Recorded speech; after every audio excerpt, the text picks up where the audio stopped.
Déjà, et bienvenue à tout le monde voilà, pour l'atelier qu'on va présenter aujourd'hui sur la crise de l'Union européenne, suite au Brexit, etc. I'm going to translate to English. So you just said welcome to the workshop on the Brexit and debates on the European Union. Oui. Et, alors, oui, moi j'ai pensé un peu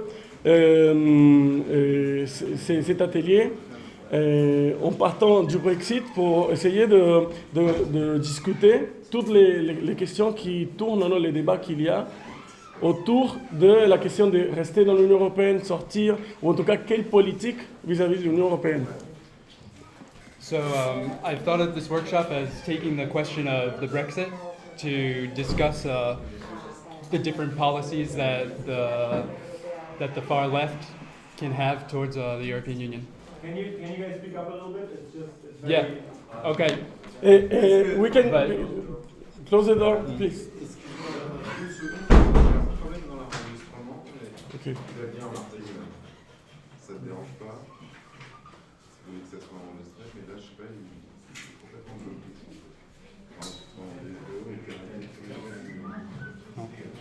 On va continuer, non?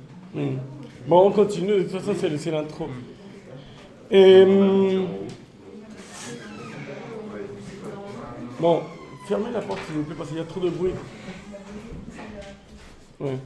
Non, et en attendant que les gens ils règlent ça, on continue. De toute façon, c'est un peu l'intro. Moi, je pense que la première chose pour commencer, c'est de constater que le Brexit, effectivement, c'est un grand coup ou un grand problème qui surgit pour les bourgeoisies, les capitalistes au niveau européen. So the first thing we need to think about is that the Brexit was an earthquake for the European capitalists, one of the biggest ones in recent times. Il met en lumière toutes les contradictions, en tout cas qui se sont accentuées, ou en tout cas l'impopularité de l'Union européenne, que l'Union européenne a pris depuis, surtout, ou en tout cas qui a accéléré cette impopularité, perte de popularité, depuis le début de la crise économique en 2008, parmi les masses et les classes populaires surtout. So what the Brexit did was expose all the contradictions that exist within the European Union, and especially the unpopularity that it's taken in recent years, notably since 2008. Il faut savoir, à mon avis, il faut partir du fait de voir l'Union européenne comme une victoire énorme de la bourgeoisie, et surtout des bourgeoisies les plus importantes, les plus fortes en Europe. Une construction qui a commencé après la Deuxième Guerre mondiale. So the construction of the European Union started after the Second World War, and we can think of it as a major victory for European capitalists in this period. Le moment où surgit ou apparaît l'idée de commencer à construire une sorte d'union entre les pays européens, c'est un contexte marqué par la guerre froide, c'est-à-dire la lutte entre deux blocs, deux blocs mondiaux. D'un côté, le bloc capitaliste dirigé par les États-Unis, et de l'autre côté, l'Union soviétique. So the idea of the European Union first emerged in a context of struggle between two global blocs. So on one hand, you had the capitalist world led by the U.S., and on the other hand, you had the really existing socialism led by the Soviet Union. Et clairement, pour les capitalistes européens, c'était d'essayer d'empêcher qu'il y ait à nouveau, en tout cas qu'ils règlent à nouveau leur contradiction, leur lutte par des guerres, comme ça s'était fait avec la Première et Deuxième Guerre mondiale, notamment entre l'Allemagne et la France. So the idea, especially for European capitalists, was to prevent a new war in which they would have to resolve all their issues like in the First and the Second World War. Voilà, c'était un peu le contexte dans lequel surgit cette idée, non, d'abord un marché commun et qui ensuite va se transformer en Union européenne, notamment impulsée par la chute de l'Union soviétique, la réunification allemande, c'est-à-dire qu'il y a un saut dans cette construction. So it's in this context that the idea for a common market appeared, and with the reunification of Germany in the early 1990s, the project took a new went to the next level. C'est à ces moments-là, au début des années 90, que la communauté économique européenne devient Union européenne et que aussi on lance la politique de créer l'euro. So it's at the beginning of the 1990s that the European Economic Community becomes the European Union, and the idea for a single currency, the euro, appears also. Et la politique aussi, cette construction de l'Union européenne qui signifie la coordination des différents capitalistes, des différentes bourgeoisies européennes surtout, et évidemment dirigées par les capitalistes les plus forts, pour attaquer, entre autres, pour attaquer les conditions de travail des travailleurs, pour mettre en place les conditions d'une réglementation de la concurrence entre les capitalistes, dans les années 90 devient ouvertement, en tout cas adopte une politique ouvertement ultra-néolibérale. So the construction of the European Union is first can be thought of as a coordination between national bourgeoisies, especially led by the strongest ones, so France, Germany, etc.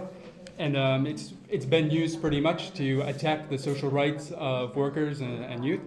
And it's in recent times, around 1990s, 2000s, that their policies became openly neoliberal. De plus en plus, à la fin des années 90, de plus en plus de pays adoptent l'euro comme monnaie. En 2004, il y a l'extension vers l'est de l'Europe, de l'est du continent, en intégrant 11 pays qui faisaient partie du bloc socialiste ou soviétique. So around 2004, the European Union enlarges itself by welcoming 11 countries in the East that used to belong to the Soviet bloc. Pendant longtemps, l'Union européenne l'intégration à l'Union européenne a été vue comme un synonyme de progrès, de modernité, comme quelque chose de positif. Et d'ailleurs, c'est ça que en tout cas, la propagande capitaliste a été utilisée beaucoup dans beaucoup de pays semi-coloniaux d'Europe de l'Est pour essayer de les faire rentrer, mais aussi même dans les pays centraux. Voilà, il y avait clairement un signe positif, une vision positive de l'Union européenne, mais peu à peu, ça a commencé à changer. So European integration was associated for a long time with the ideas of progress, modernity. It had a positive image all over the continent mostly, and it's this image that capitalists used for a long time to convince countries to join the EU and the euro. And this popularity and this positive image even existed in countries like France, Germany, etc., more central countries. Peut-être le premier coup, en tout cas, grand tremblement de terre politique pour la construction européenne a été en 2005, quand la France et les Pays-Bas ont voté non au traité européen. So the first political earthquake for the European Union was in 2005, when the French and the Netherlands voted no to the European Treaty in some referendums. Mais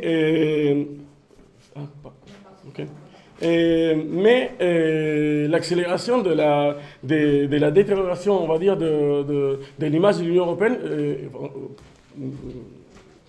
en tout cas, il y a un saut, une accélération, clairement depuis le début de la crise économique en 2008-2009.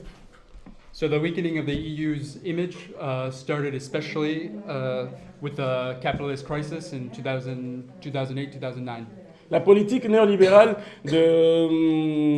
adoptée par l'Union européenne est clairement pro-capitaliste, etc.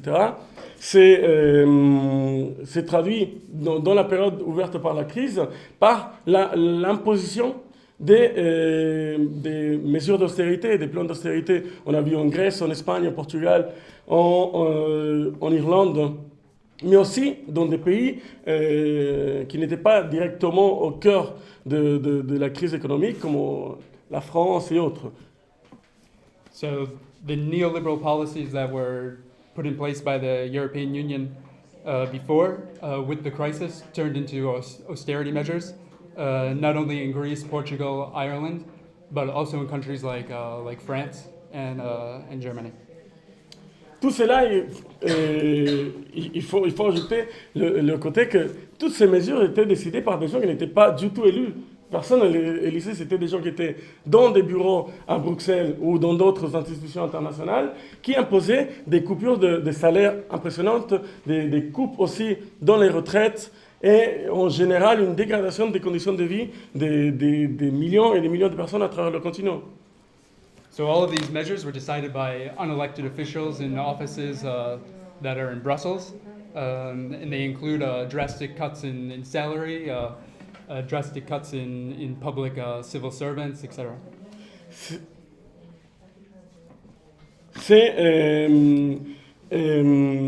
Ces mesures, disons, exposaient clairement le caractère pro-capitaliste de l'Union européenne. Et même, il y a à des moments, ils n'ont même pas hésité à mettre en place, quand politiquement, ils ne pouvaient pas utiliser le camouflage démocratique, ils n'ont même pas hésité à mettre en place des gouvernements techniques comme il y a eu en Grèce et en Italie. So these measures exposed the EU's pro-capitalist agenda, obviously. And when they couldn't put these measures in place by regular mechanisms, they used what we call technical governments. So they forced new governments to be put in place to put in these measures. Voilà, même si la Grèce est un pays périphérique, clairement, enfin, dans la construction au cœur de l'Union européenne, et l'Italie beaucoup moins, vous voyez que ce n'est pas des petits pays. On n'est pas en train des petits pays, entre guillemets, évidemment, mais on n'est pas en train de parler de l'Hongrie, la Roumanie, on est en train de parler de la Grèce, de l'Italie, où on imposait des gouvernements techniques. And even if Greece isn't a major player in the European project, it's still important to see that in countries like Greece and Italy, technical governments were put in place. C'est dans ce contexte-là de perte de popularité aussi de l'Union européenne que beaucoup des courants nationalistes xénophobes ont commencé à se renforcer, avec un discours, notamment avec un discours contre l'Union européenne. So it's in this context of a loss of popularity for the European Union that many xenophobic and racist or nationalist political currents started to develop and used the negative image of the EU to do so.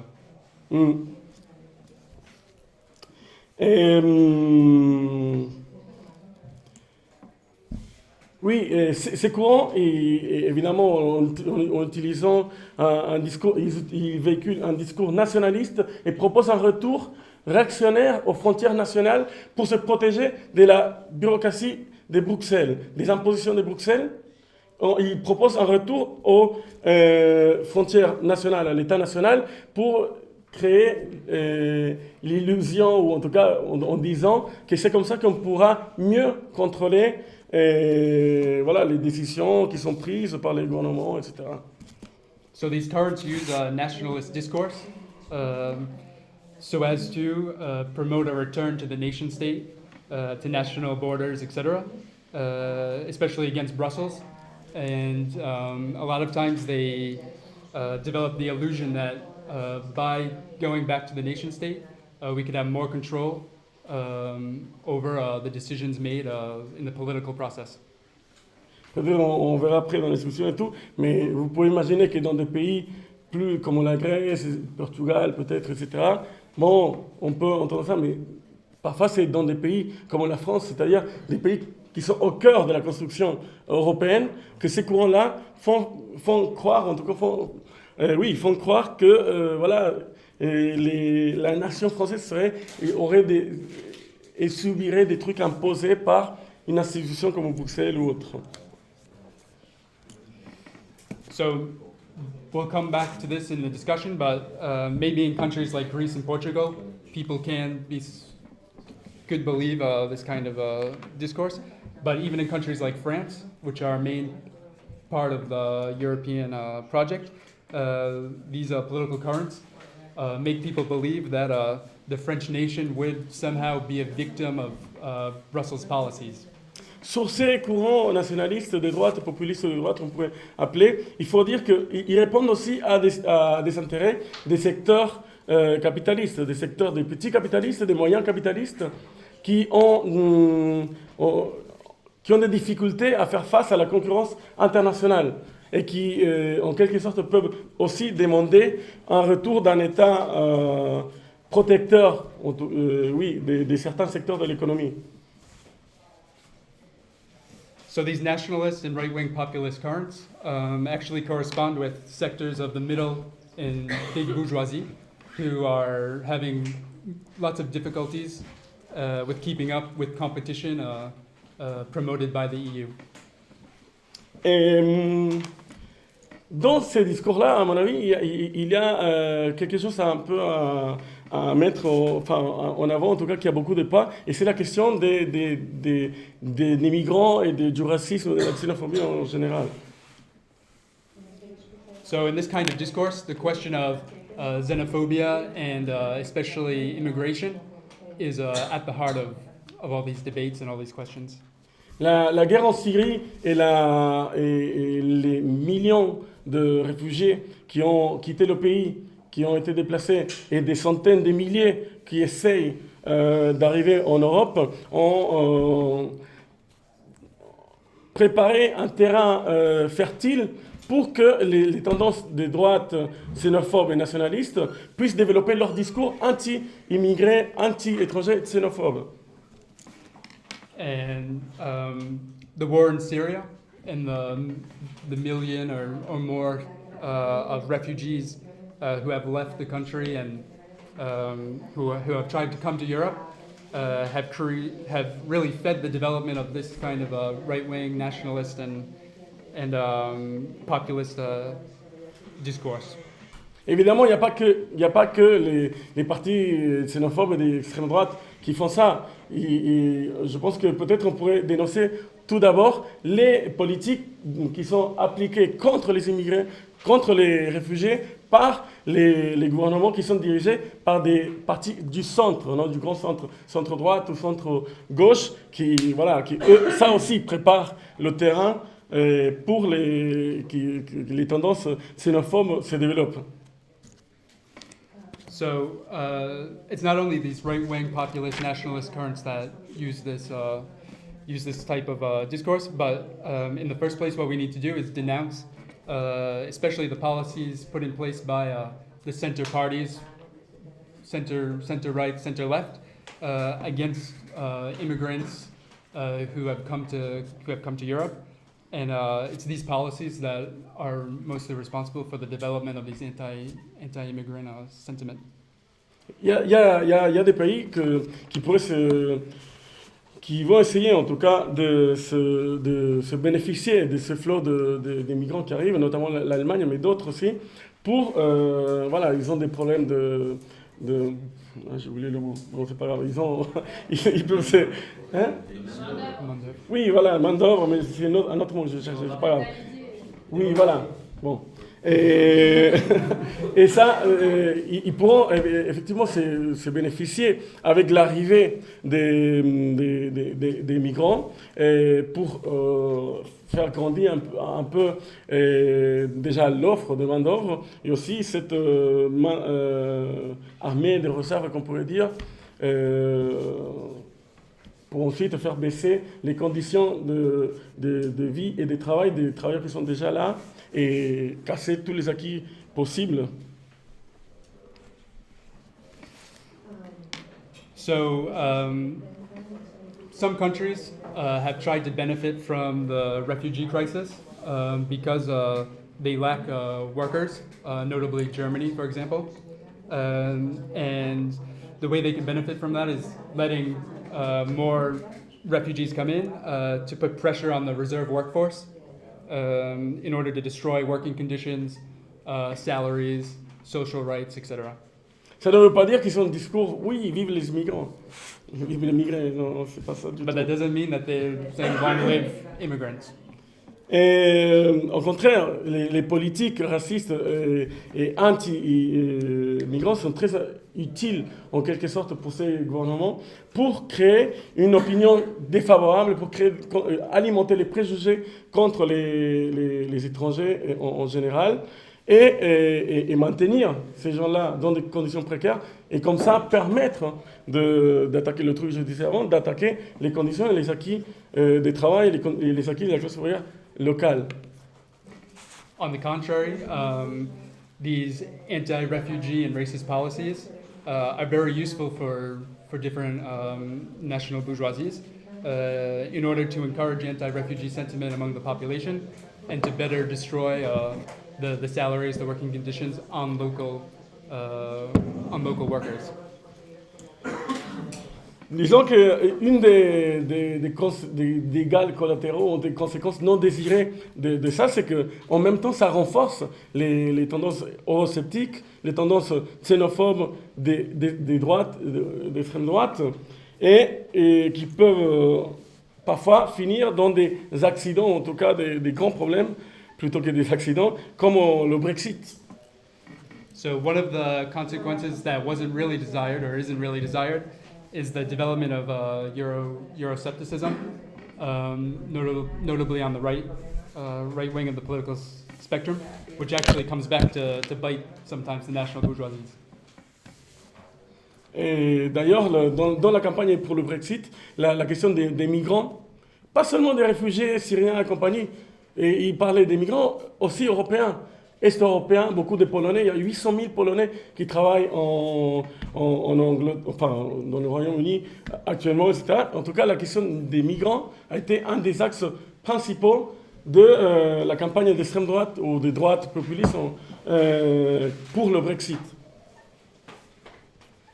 So in the Brexit campaign in the past few months, not only the question of refugees, but also of European immigration was one of the central axes for the right wing. Not only refugees from Syria, etc., but also Polish workers, notably, I think, how many? Combien? 800 000. 800 000 Polonais. Ouais, Il y a 2 millions de travailleurs d'Europe de l'Est. 800,000 Polish workers, etc.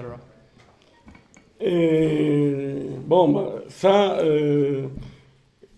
ensuite, pareil, dans cette question, je vais pas répéter ça, ok, c'est bon.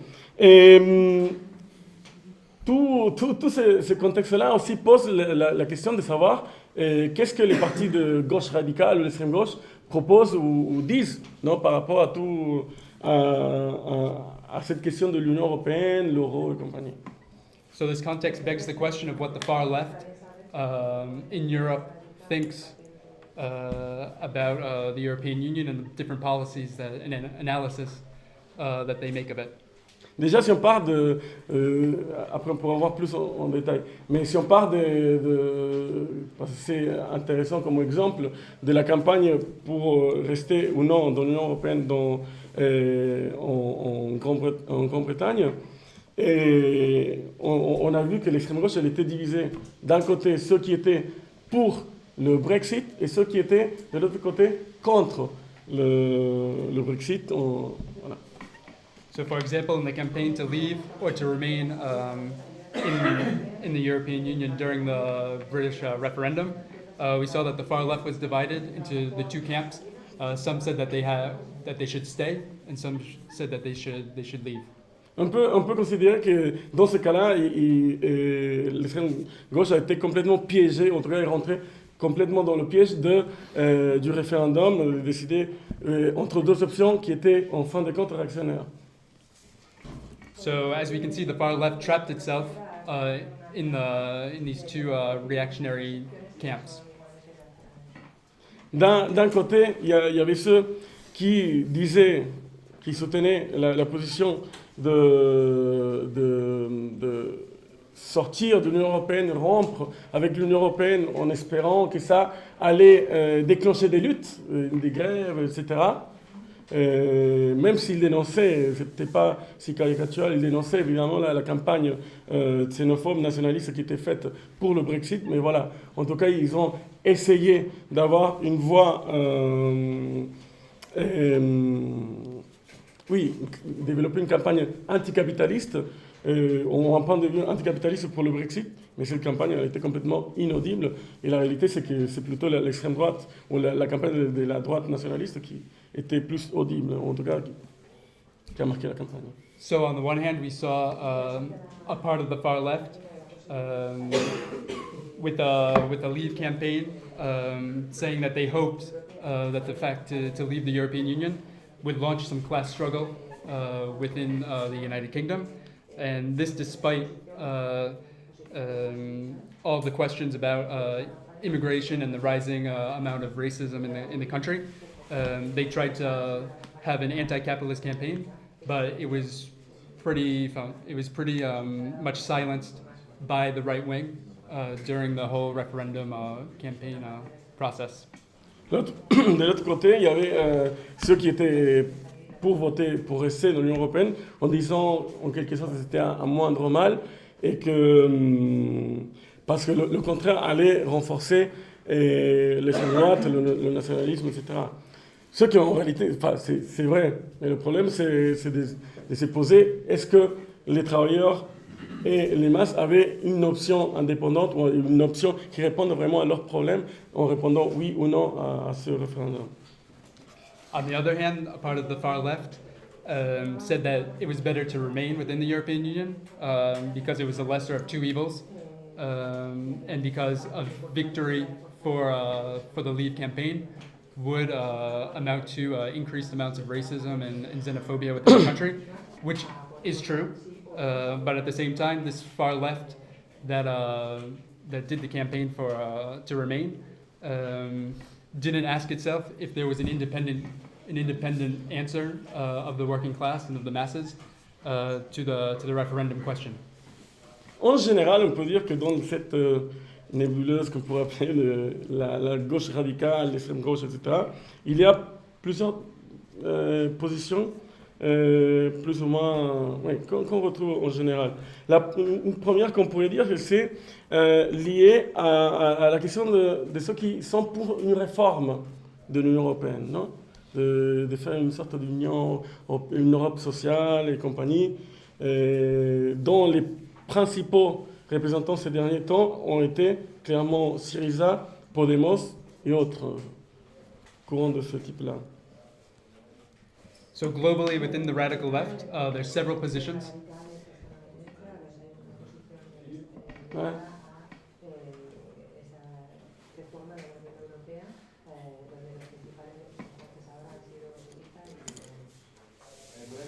Sobre la cuestión de cómo se posicionó la campaña por quedarse en la Unión Europea, porque no se escuchó bien. Oui, il disait qu'un vote pour le livre allait renforcer les tendances d'extrême droite nationaliste. Voilà. Ce qui était vrai, enfin, aujourd'hui on le voit, mais la question c'était, c'est de se poser, c'est que est-ce qu'il y avait une option qui représente vraiment les intérêts des travailleurs et des opprimés dans ce référendum. Et là je parlais, c'est ok?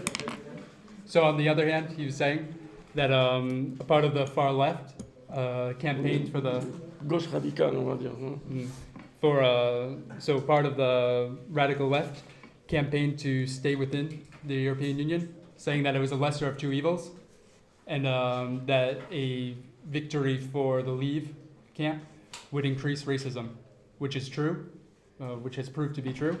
But they never asked themselves what is an independent response to the referendum question for the workers and the masses. Oui, et le truc que je disais juste avant, c'est voilà, d'essayer de voir maintenant un peu les différentes positions et débats qu'il y a concernant cette question. Et voilà, on a une première option, une première tendance qui consiste, qui est très vaste d'ailleurs, et avec des nuances et tout, qui consiste à dire qu'il faudrait non pas rompre avec l'Union européenne, mais plutôt la réformer. So within the radical left, there's several different positions. The first position is rather reformist, so they say that we can reform the EU into a more social entity. And in the past few months and years, the currents that represent this kind of thinking are more or less Syriza, Podemos, all these kind of new reformist groups. Syriza et Podemos, ce sont les représentants les plus à droite, disons, de cette option, non? Mais même au sein de l'extrême gauche, plus ou moins trotskiste ou trotskisant, il y avait certains qui défendaient cette option de créer une Europe sociale et compagnie. So Syriza and Podemos form the right wing of this position, but there were groups within the Trotskyist movement who were on the same ideas, the same position. Le gouvernement de Syriza, je pense que c'est clair aujourd'hui, très clair, bon, qu'a démontré la faillite de cette, pas la faillite de cette tente, mais en tout cas l'échec dans la tentative d'appliquer cette politique. And the government of Syriza today has proven the failure of this kind of policy. Et dans ce même camp-là, je mettrais, disons que des tendances qui ont commencé à se développer, en tout cas en assez intermédiaire. Mais bon. Et après l'échec justement du gouvernement de Syriza qui a capitulé au bout de seulement quelques mois face à la Troïka, que c'est comment on peut appeler du plan B, non? Représenté entre autres, en tout cas en France, par Mélenchon. So in the same camp, we can cite other currents, political currents that exist. So after the failure of Syriza, who finally applied the memorandum last year, we can think about the Plan B, which exists, and in France, that's represented mostly by Jean-Luc Mélenchon. D'ailleurs, je crois que dans son slogan de campagne qui met en avant actuellement, il résume bien la politique de cette tendance, on va dire. C'est l'Union européenne, on la réforme ou on la quitte. C'est ça. Il y a un plan A, que c'est de réformer l'Union européenne, et plan B, bon, si ça ne marche pas, on la quitte. En soi-disant, tirant les conclusions de l'échec du gouvernement de gauche en Grèce, où il a été incapable de résister, et soi-disant, ce serait à cause parce qu'il ne voulait pas rompre avec l'Union européenne, l'euro et compagnie. So in Mélenchon's campaign, actually, right now, in his campaign slogan, he summarizes this idea pretty well. He says, the European Union, either we reform it or we leave. And it's his way of learning the lesson of the failure of Syriza. And his way of explaining that is that Syriza just didn't want to reform the EU. Et ensuite, il y a d'autres courants qui défendent plutôt une rupture. Ça, c'est une rupture complète avec l'euro et l'Union européenne. And so the second camp that we can cite is the camp that just wants a complete break from the European Union.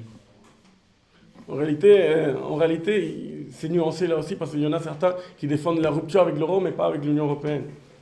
And certain people within this particular camp aren't in agreement whether we should just leave the euro or if we should leave the euro and the European Union.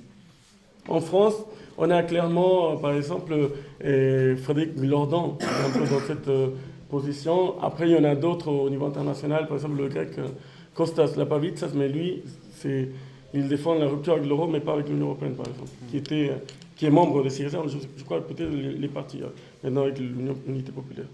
So in France, for example, it's the intellectual Frédéric Lordon, that defends this particular position, but there's also people who were part of the Syriza.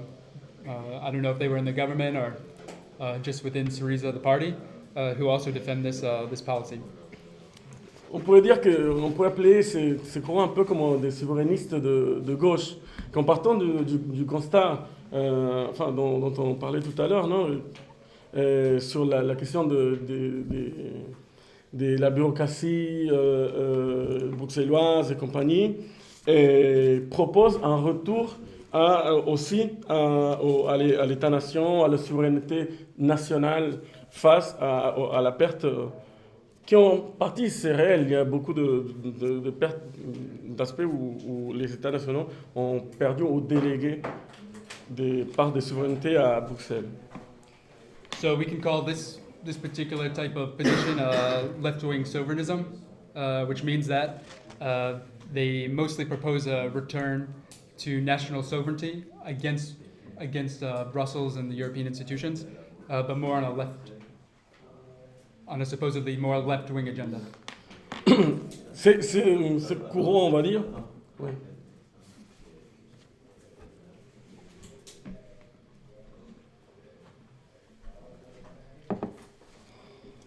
C'est bon. Et c'est courant aussi, il est très varié aussi. Il y a des versions plus à droite, d'autres plus à gauche d'autres plus à gauche. Après, je développe. So these currents are pretty varied on the political spectrum, also on the left. More right-wing, it's kind of complicated. More right-wing groups on the left, and then there's more groups that are more to the extreme left. Évidemment, c'est pas la même position, c'est pas les mêmes positions que la droite xénophobe. Non, ils essayent de se différencier des positions nationalistes, des droites et tout, pour essayer de défendre une vision de la nation, de la souveraineté populaire, etc., plus de gauche, plus ou moins inspirée de la tradition de la Révolution française de 1789. So obviously these positions aren't the same as those of the xenophobic right wing. They mostly have a vision of the nation that comes from the tradition of the French Revolution. Ouais.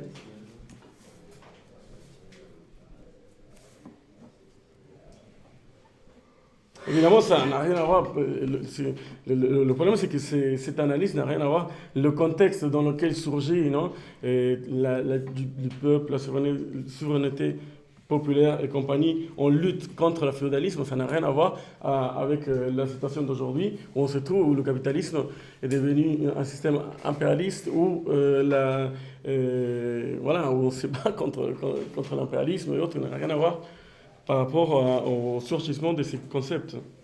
So obviously this analysis is pretty outdated since the context in which the French Revolution took place against feudalism, etc., is totally different from a context of imperialist capitalism in decline. La nation, la patrie, tout ça sont devenus complètement des concepts de la droite, des capitalistes, de la bourgeoisie, qui a longtemps utilisé et continue à utiliser le poisson nationaliste pour ériger les travailleurs d'un pays contre les travailleurs d'un autre pays. D'ailleurs, les exemples peut-être les plus tragiques sont les deux guerres mondiales, mais voilà.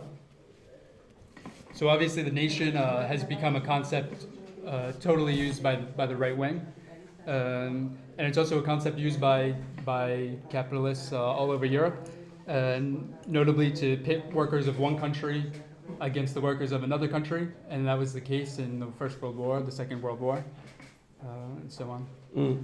Et surtout aujourd'hui, dans le contexte dont on vient de parler des montées ou du nationalisme et de la xénophobie, de toutes ces tendances de droite, extrême droite, et c'est très très dangereux de jouer sur ce terrain-là en essayant de donner un aspect de gauche à ces concepts.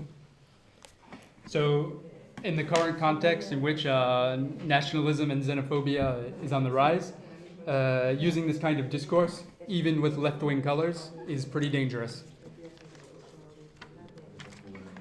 Oui.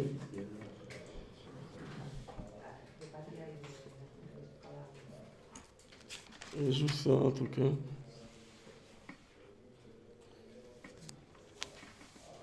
Ok. Et aussi, dans les autres nuances, on va dire, de cette tendance, le truc que je disais, c'est ces gens qui proposent la sortie de l'euro sans rupture avec disons, oui, sans rupture avec l'Union européenne, mais en disant avec une conception plus technico-économique. So the other nuances within this second camp,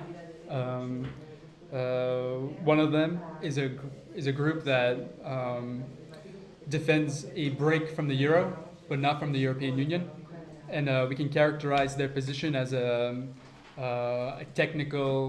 very technical, economic point of view. Et ça, c'est par exemple la tendance qui défend la Pavitsa, par exemple. Mais. Vas-y. De quoi? C'est le truc qui défend la Pavitsa, par exemple. De ça. Mais en fin de compte, ça finit par donner en quelque sorte une option alternative qui reste une option aussi alternative pour la bourgeoisie face à une monnaie trop forte qui serait l'euro, etc. So this can be considered an alternative option, but it's totally compatible with bourgeois politics, especially if the euro is too strong or things like that. Obviously, they can come back to this position and break with the euro. Parce que clairement, sortir de l'euro, le débat c'est de sortir, rester dans l'euro. Il faut dire clairement sortir de l'euro, ça veut dire dévaluer la monnaie. C'est ça qui signifie sortir de l'euro. Dans le cadre capitaliste et tout. Because in the actual context of capitalist Europe, leaving the euro obviously means an internal devaluation of national currencies. Ça veut dire la dévaluation, la baisse des salaires, l'augmentation des prix des importations, l'inflation, etc. C'est-à-dire des mesures complètement qui sont complètement antipopulaires. So leaving the euro today would mean lower wages, obviously, enormous growth in inflation, prices of importations going up, basically a whole series of anti-popular measures that would be taken to compensate for the decision. Et ça c'est pas du tout nouveau. Même Trotsky, déjà dans les années 30, quand il écrit le programme de transition, il décrit deux options, en tout cas, qui pourraient être utilisées par la bourgeoisie contre les travailleurs dans des moments de crise. C'est celle que la Troïka, le FMI et l'Union européenne en général sont en train d'appliquer aujourd'hui, c'est-à-dire l'attaque directe contre la baisse des salaires, la baisse des pensions, etc., ce qu'on pourrait appeler un mécanisme déflationniste. So these ideas obviously aren't at all new. Already in the 1930s, Trotsky in the transitional program described two options that the bourgeoisie could have. The first one, and it's the one that's being currently used by the European Union, is a series of direct attacks on salaries, on pensions, etc. Et l'autre option, que c'est l'option inflationniste, c'est celle que je viens de décrire, où on va arriver au même résultat de faire baisser les pensions, les salaires, etc., mais en dévaluant la monnaie, par exemple. So the second one is the one that you already described, which is more inflationist, and it basically comes out to the same outcome, just with a different path, lower salaries, tax on pensions, etc. Il y a dans l'extrême gauche plus de la famille trotskisante, ou en tout cas plus à gauche de ces partis ou tendances de gauche radicale, qui défendent aussi la rupture avec l'euro et l'Union européenne, une sorte de rupture par la gauche, une rupture anticapitaliste et avec l'Union européenne et l'euro. So within the far left and even within the Trotskyist movement, notably in Europe, there are groups that have called for a Lexit, so a left-wing exit from the European Union. Dans les paroles, en tout cas, ils défendent, c'est-à-dire ils disent oui, une rupture, mais ce n'est pas une rupture pour revenir à l'État national, c'est une rupture avec l'Union européenne et l'euro, etc. Mais nationalisation, il faut nationaliser les banques, et les entreprises stratégiques, les services stratégiques, sous contrôle ouvrier, etc. Ils disent ça. Certains, on va dire. So obviously they don't present this as a return to the nation state. They consider it to be an anti-capitalist break with the EU. They even talk about the nationalization of banks, of strategic sectors of the economy under workers' control. So that's typically in the left-wing program. Ouais. Mais, pardon.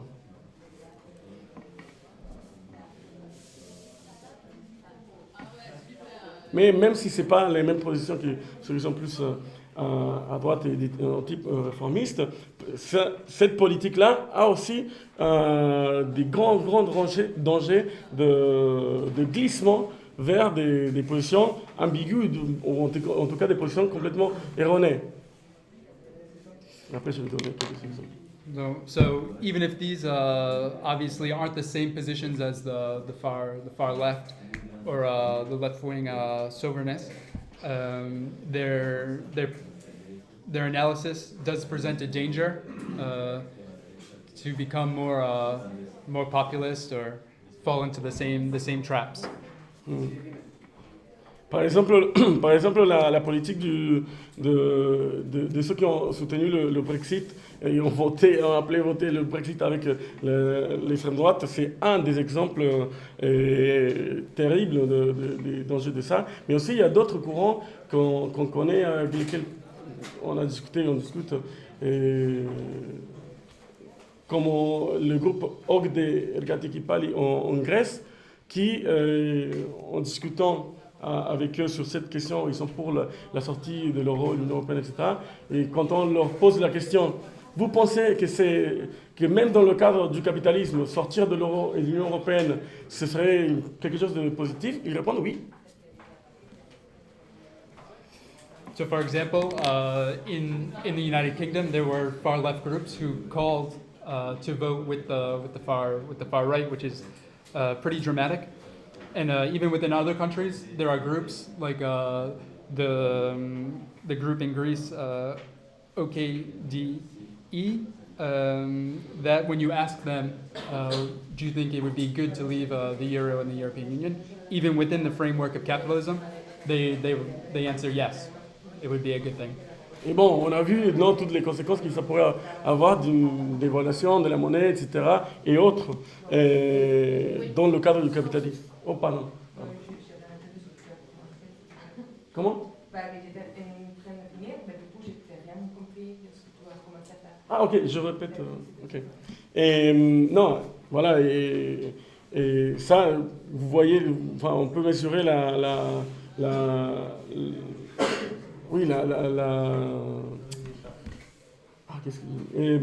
l'importance, enfin en tout cas les conséquences de ça, si on voit tout ce qu'on a vu, en prenant en compte tout ce qu'on vient de dire sur les conséquences d'une sortie ou en tout cas une dévaluation de la monnaie et tout ce qui accompagne dans le cadre du capitalisme. And obviously we've already seen within the workshop the enormous consequences that such a way of leaving would have on working people with devaluations, salary loss, etc.